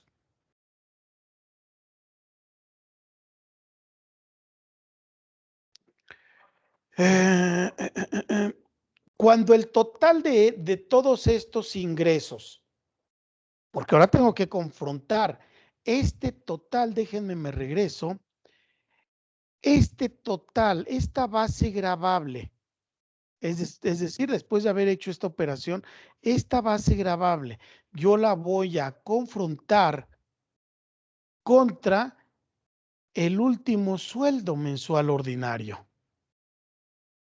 ¿Sí? Contra el último sueldo mensual ordinario para poder determinar el ISR que corresponda. Y aquí van a haber dos vertientes. Una, cuando el monto de los ingresos por prima de antigüedad, retiros o indemnizaciones, le reste yo este sueldo mensual ordinario, entraré a esta parte de los ingresos acumulables. Ojo porque la diapositiva no lo tiene, siempre y cuando el total de mis ingresos sean mayores que este último sueldo mensual ordinario. Es decir, cuando aquí me resulte positivo. ¿Sí? Y estoy hablando de ingresos totales. Ingresos totales, todo lo que le pagué, todo, incluyendo ingresos grabados, ingresos exentos, incluyendo primas, indemnizaciones, todo lo que yo le pagué. ¿Sí? Y voy a determinar también sobre mis ingresos no acumulables. ¿Cómo determino esos ingresos no acumulables? Ojo, ya no sobre los ingresos totales, sino sobre los ingresos grabados. ¿Sí? Ojo con esta fórmula, más que la anterior con esta, porque yo tengo que determinar a fuerza estos dos conceptos, ingresos acumulables e ingresos no acumulables. Los ingresos acumulables los voy a tomar de mis ingresos totales menos el último sueldo. Y repito, aquí en estos, para los que están tomando apuntes, aquí en estos ingresos totales van ingresos grabados y van también los ingresos exentos, es decir, todo lo que yo le pagué. Y normalmente me va a dar aquí un saldo a favor porque cuando estoy hablando de ingresos totales, siempre son mayores que el último sueldo mensual ordinario. ¿Sí? Casi siempre. Repito, se darán de manera negativa cuando yo pague un sueldo grandote y la persona haya estado poco tiempo ahí. Solamente así en ese caso. Pero generalmente la condicionante es que me salen positivos. Los ingresos no acumulables se van a dar precisamente sobre los ingresos grabados. ¿Sí? Los ingresos grabados, igual por los mismos conceptos de prima de antigüedad, retiro, indemnizaciones, etcétera, y los voy a confrontar contra mi último sueldo mensual ordinario también. Yo sé que a lo mejor con todos estos conceptos puede parecer muy así como que muy estratosférico y demás. Y bueno, ¿cuáles son los ingresos no acumulables que me dijo el profe? ¿Cuáles son los sueldos sí acumulables y que le reste el número que pensé y que lo multiplique por 2, etcétera? No se preocupen, ya con los casos prácticos que traigo, ya ahí viene ya prácticamente todo. ¿Sí? Nada más sí es muy importante que sepan determinar cómo determino un ingreso acumulable, cómo determino un ingreso no acumulable. Porque, ojo, para efectos fiscales, sobre todo al momento de expedir el famoso CFDI y cuando el contribuyente, la persona física, el trabajador, va a presentar su declaración anual, ahí tiene que determinar o tiene que saber él cuánto de todo lo que yo le pagué es un ingreso acumulable y cuánto es un ingreso no acumulable, ¿eh? Ojo, por eso es necesario hacer esta parte.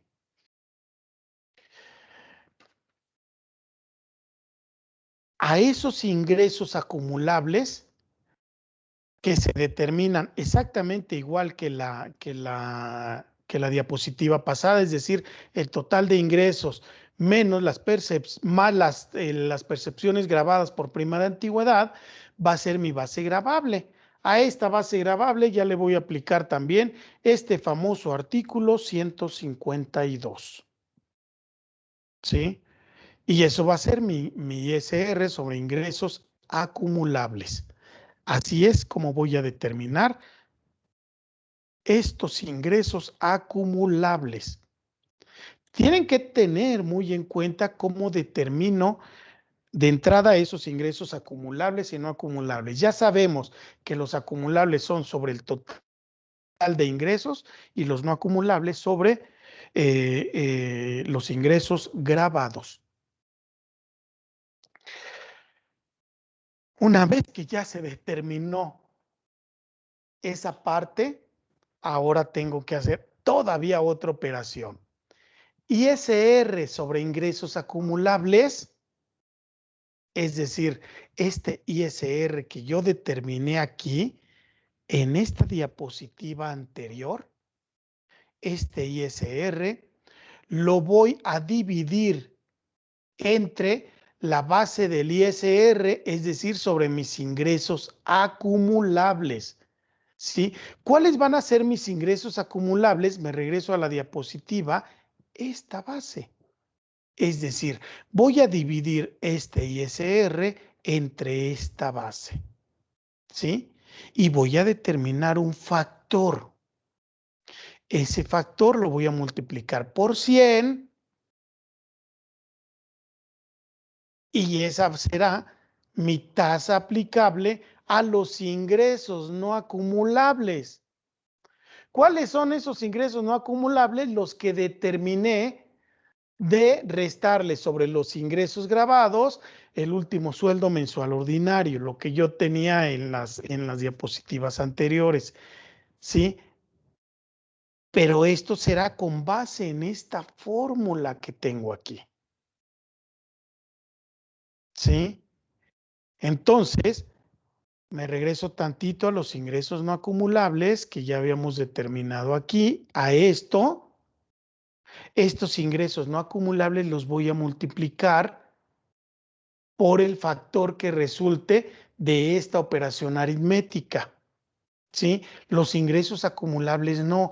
Los ingresos acumulables le aplicaré directamente, para que lo anoten, directamente la tabla del artículo 152 de la ley de ISR. Los ingresos no acumulables no. Los ingresos no acumulables le aplico la tasa que me surja de dividir el ISR entre mis ingresos acumulables, ¿sí? Y luego ese cociente o ese coeficiente lo voy a multiplicar por 100 y me va a dar por ahí un porcentaje. Ese porcentaje es el que le voy a multiplicar a mis ingresos no acumulables. Sé que es mucha información y sé que a lo mejor algunos de ustedes se me van a confundir con tantos cálculos, pero I'm sorry, esto es así. Así es ya la parte práctica del derecho fiscal, la parte práctica de sueldos y salarios. ¿Sí? Por eso para mí era muy, muy importante enseñarles esta parte teórica, porque si yo entro de lleno con la parte de los casos prácticos sin haberles dado esta parte teórica, pues entonces sí, voy a crearles un conflicto por ahí a ustedes. El artículo 171 del reglamento, no de la ley, ya del reglamento del impuesto sobre la renta, me determina que yo puedo darle a mis trabajadores lo que la ley le llama pagos únicos. Es decir, al momento en el que el trabajador se jubila o se pensiona, en ese momento, ¡pum!, le doy toda la parte sobre todo la indemnización de la prima de antigüedad, se la doy toda en una sola exhibición. Aquí entonces se tendrá que hacer el cálculo del impuesto para determinar el ingreso grabado y el importe exento y tendré que confrontarlo con 90 veces el valor anual de la UMA, ¿sí? El valor anual me parece que aquí tengo todavía el anterior. El valor anual, no lo tengo aquí a la mano, pero bueno, el valor anual de la UMA, ahorita creo que son 32,000 y tantos, pero bueno, eso se va a multiplicar por 90 y este sería el tope que sería exento. Es decir, si yo le pago a un trabajador 3 millones de pesos, esos 3 millones de pesos tendré que restarle este importe de 2,852, 442 y entonces gravable.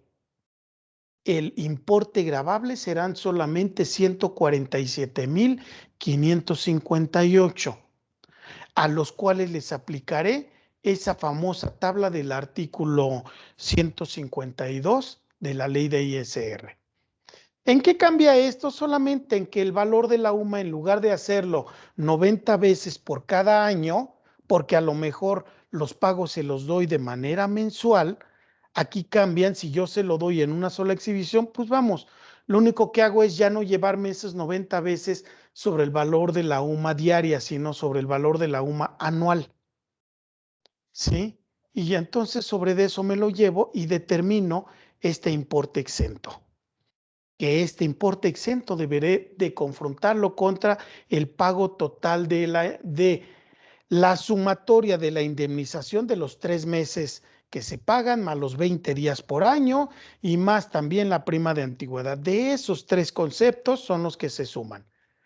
Si yo sumo esos 3 conceptos y a lo mejor me dan, no sé, 800,000 pesos, pues todo ese importe está exento. ¿Por qué? Porque no rebasa de este tope de 2,852,000. ¿Sí? Entonces ahí yo ya no tendría que aplicarle un impuesto sobre la renta, porque el importe pagado es menor que el importe exento.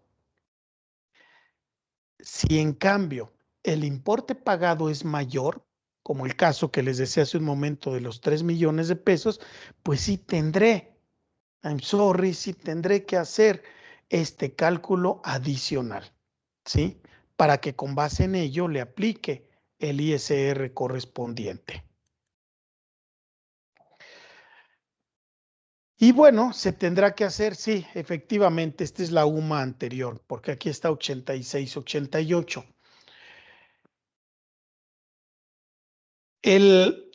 Si se da una situación de este tipo, bueno, se tendrá que hacer la retención del ISR, pero solamente, como dice la ley en este artículo 173 del reglamento, como un pago único de jubilaciones. ¿Sí?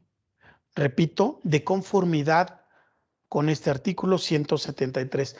Miren, es muy importante, muy importante que se metan ustedes ya de lleno al análisis de estos artículos que les estoy referenciando, porque yo se los estoy simplificando aquí. Pero sin embargo, si ustedes se meten al análisis de la lectura, seguramente van a encontrar otros aspectos más importantes y más sobresalientes. Sí, por eso es que siempre trato de manejarles la referencia jurídica.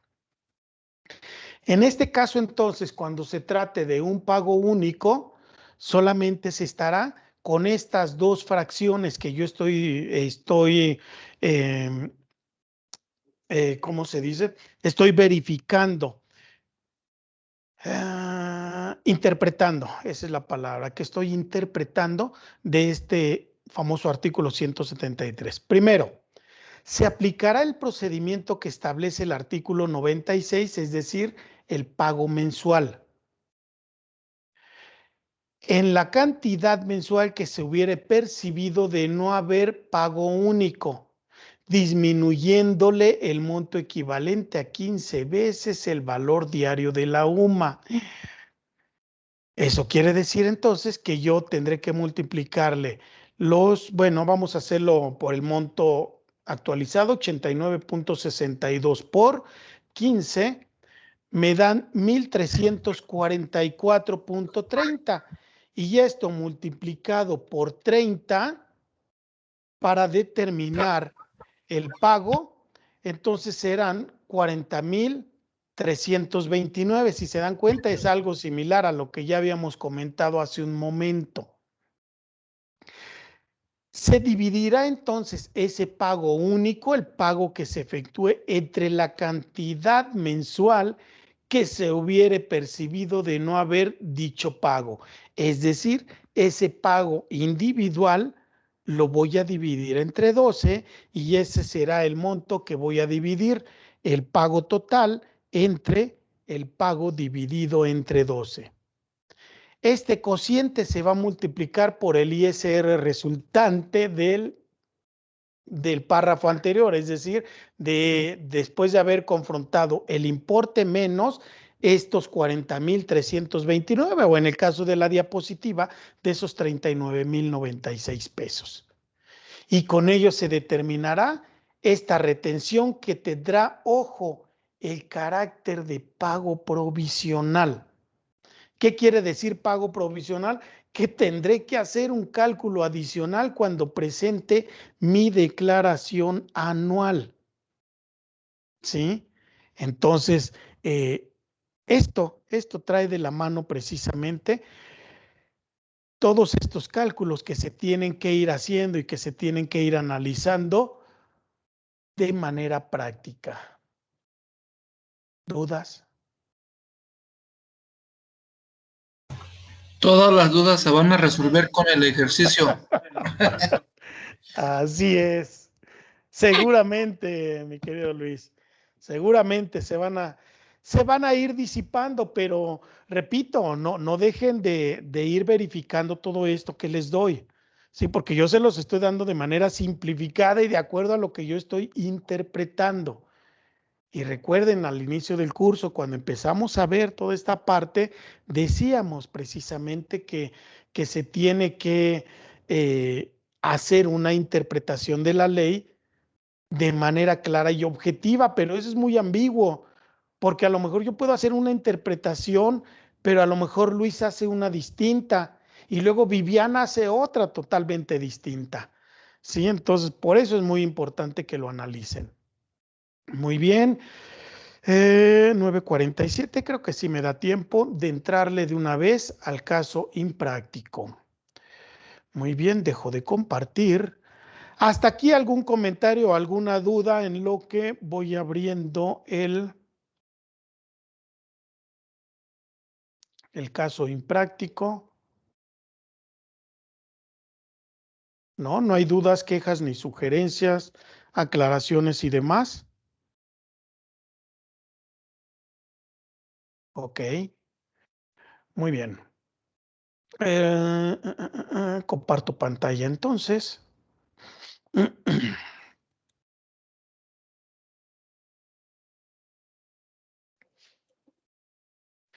Tengo este caso. Aquí tengo varios casos en los cuales se dan las indemnizaciones en pago único que les había dicho, el cálculo del ISR anual. Aquí están los indicadores ya actualizados, ahora sí. Todo lo que tiene que ver con exenciones y demás, pero esto solamente es en el caso de ISR anual. Para este caso en particular que vamos a ver, nos vamos a referir a este caso integral. ¿Ok? Ojo, tenemos el caso de un trabajador que se le va a hacer una liquidación con una fecha de ingreso 1 de noviembre de 2003 y la fecha de liquidación 30 de junio del 2020, del año pasado. Es decir, tuvo una prestación de servicios de 16 años con 7 meses. Se le da un sueldo mensual de 18,600 pesos, como pueden ver ustedes aquí, y un salario diario de 620 pesos, multiplicándolo por 30. La verdad es que puede ser por 30 o si quiero ser muy ortodoxo sería 30.4. Dejémoslo en 30, que es la práctica más común que hacen los patrones. Su salario diario integrado. Un salario diario integrado que aquí les estoy poniendo los elementos. ¿Sí? A este trabajador le estamos dando un aguinaldo ya no de 30 días, sino de 45 días. Él ya tiene unos días de vacaciones de 22 días que se ha ido ganando por todos estos 16 años y 7 meses. Y una prima vacacional ya no del 25%, sino del 40%. Yo divido los 45 días de aguinaldo entre 365 días del año y me da un factor. ¿Sí? Es más, ahí está la misma fórmula. Para la prima vacacional, tomo los 22 días que le doy y lo multiplico por el 40%. Estos dos los voy a dividir también entre 365 días, los 365 días del año. Siempre va a ser entre 365, ¿eh? Y me da un factor también. Ahí está la fórmula. ¿Sí? Sumo los dos factores, le sumo la unidad y entonces mi factor es 1.1474, mi factor de salario diario integrado. Este factor de salario diario integrado lo multiplico por el salario diario, por esos 620 pesos que ya les había comentado, y me da el salario diario integrado. Mi UMA diaria son 89.62 al día de hoy. Y el valor doble de la UMA diaria son 179 pesos con 24 centavos. Yo necesito, obviamente, de todos estos datos antes de entrar a ver mi liquidación normal. Una liquidación normalita. Tomo mi prima de antigüedad. Mi prima de antigüedad me dice que le tengo que pagar 12 días por año, pero porque ya pasó de los 15 años, miren, ya estamos hablando de 16 años y 7 meses, ¿sí? Entonces ya le corresponden estos 35.668. Ojo, no le estoy pagando aquí nada de los 30 días, ni los 20 días por año, ni nada de eso. Un trabajador que decide separarse de la empresa de manera libre y que ya generó una prima de antigüedad. Aquí les estoy poniendo también el fundamento legal y a este le corresponden 35.668.76. ¿Sí? Y que incluso aquí están los importes. ¿Sí? Esto me dan 35.668. No es cierto, sí le estoy considerando, miren, los 3 meses de sueldo. ¿Sí? Sí es cierto, aquí están los 3 meses de sueldo en una liquidación donde hay una responsabilidad para el patrón y tendrá que pagar esa indemnización. No le tomo los 620 pesos, si se dan cuenta le estoy tomando ya el salario diario integrado. Salario diario integrado por 30 días, por 3 meses me dan 64,000 pesos. 20 días por año también adicionales. 711 por 20 días por 16 años. Más la parte proporcional. ¿Cómo determino la parte proporcional en ambos conceptos? Aquí están dos rectangulitos, miren, en donde divido 20 días, que son los 20 días por año que le doy, entre los 12 meses por los 7 meses del año.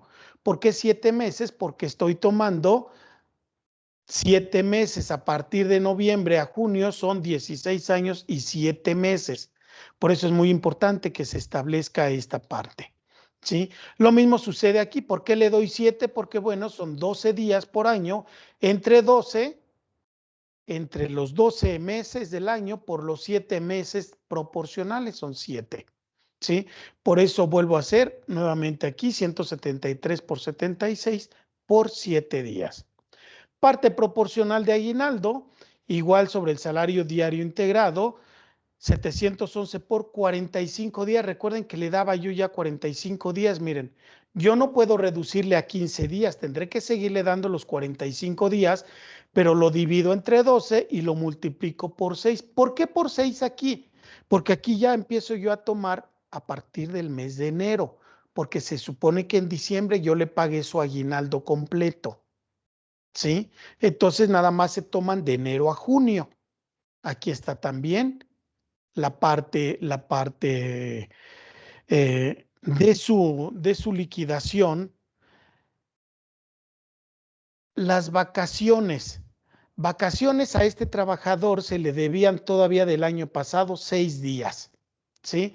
Vacaciones, por eso dice del periodo 2020, 20 días, 7,825, y esos tomados al 40% me dan 3,130. Todo esto me suma una percepción o una liquidación, como dice ahí, total de 362,000 pesos, bajo un argumento en que el trabajador no tuvo culpa alguna, en la que el patrón decidió, como se dice comúnmente, correrlo, liquidarlo, despedirlo sin justificación alguna, ¿sí?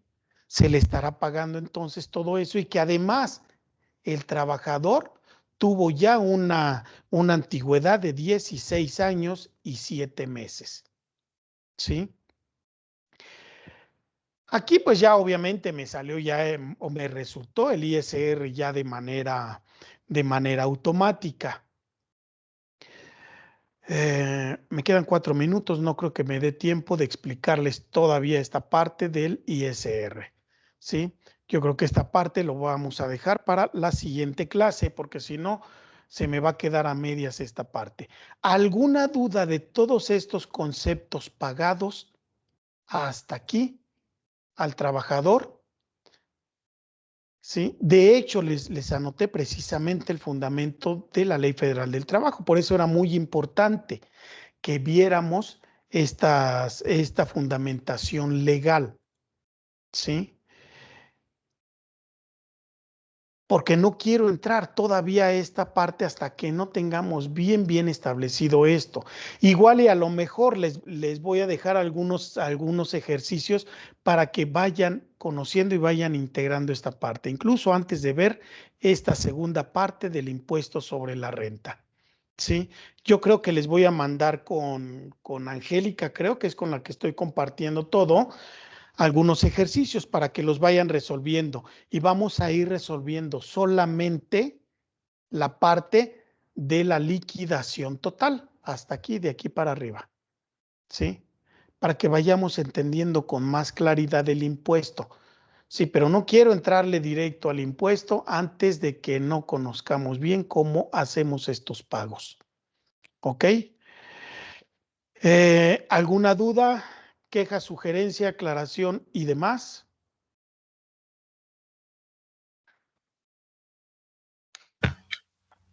¿Hablen ahora o callen para siempre? No, profe. ¿No? Este ejercicio que estamos viendo ahorita, así como tal como está, lo va a mandar con la compañera Angélica. Sí, digo, si gustan, sí, se los mando. Ah, Nada más hagan sí, caso profe. omiso todavía del ISR, Luis. Sí, trate, o bueno, digo, si Sí, quieren claro. irlo viendo y analizando, sí, se los mando así como está, claro que sí, con gusto. Sí. Sí, Es más, no gracias, sé, profe. Angélica, si ya le mandé estas diapositivas, creo que sí, ¿verdad? Las diapositivas sí. Sí, ¿verdad? Ok, entonces nada más anoto, sí es cierto, es más, déjenme anoto, enviarles, y a lo mejor de una vez ahorita mismo se los mando el caso práctico. Ok,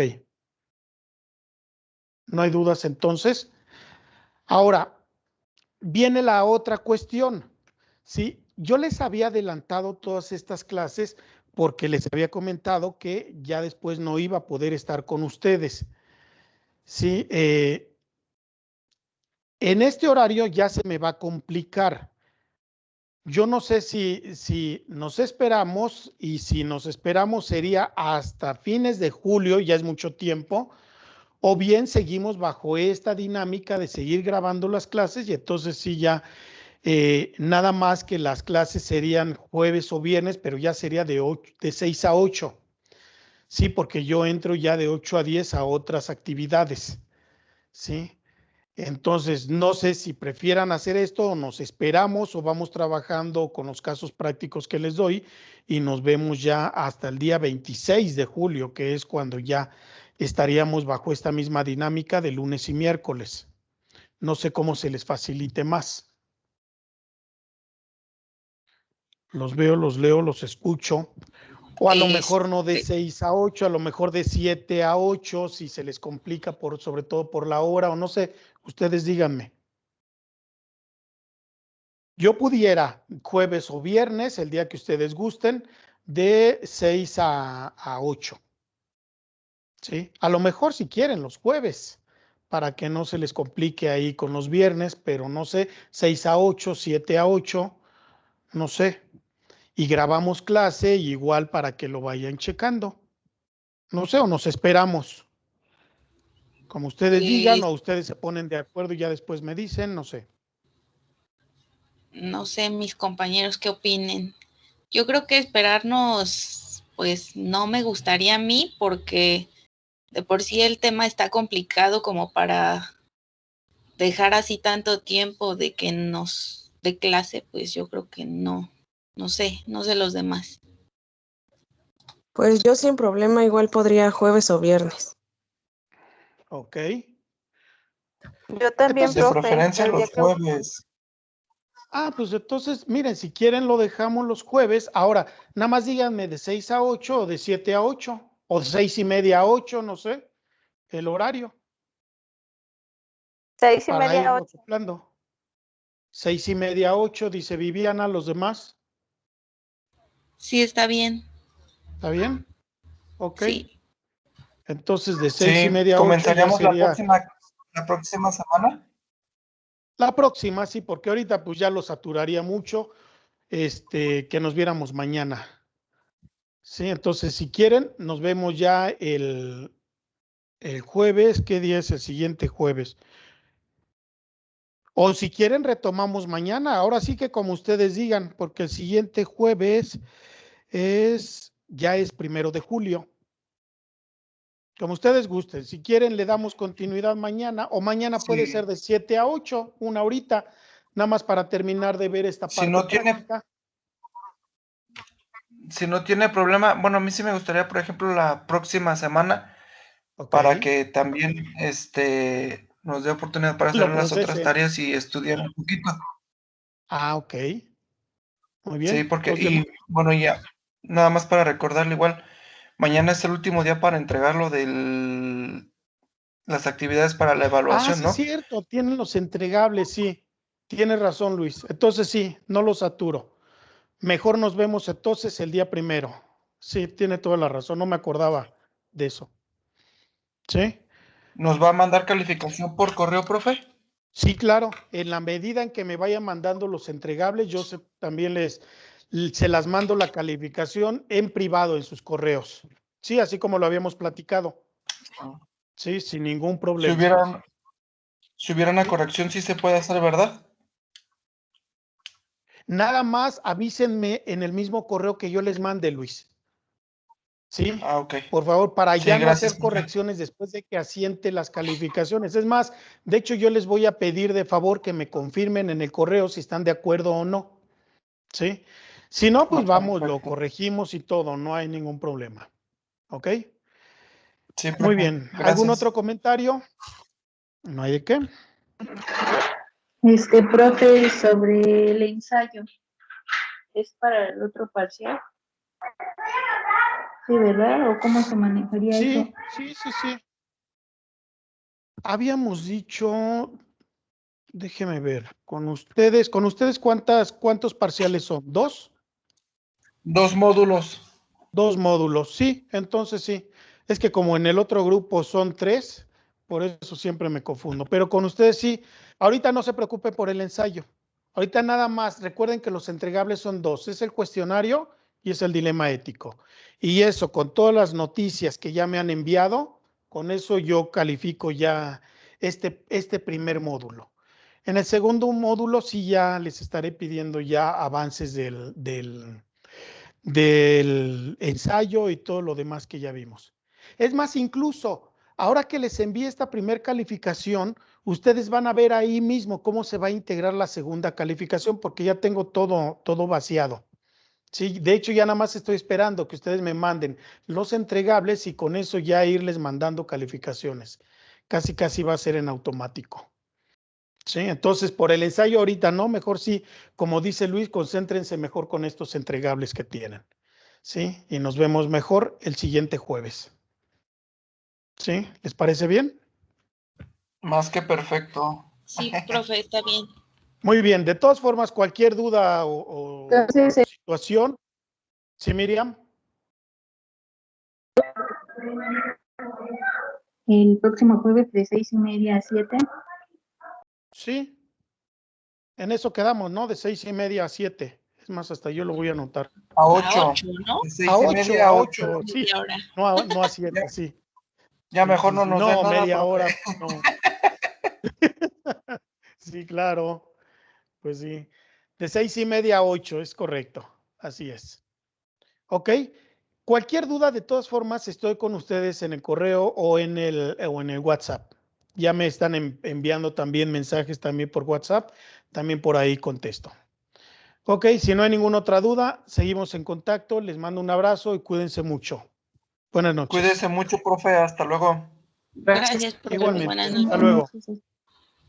Bye.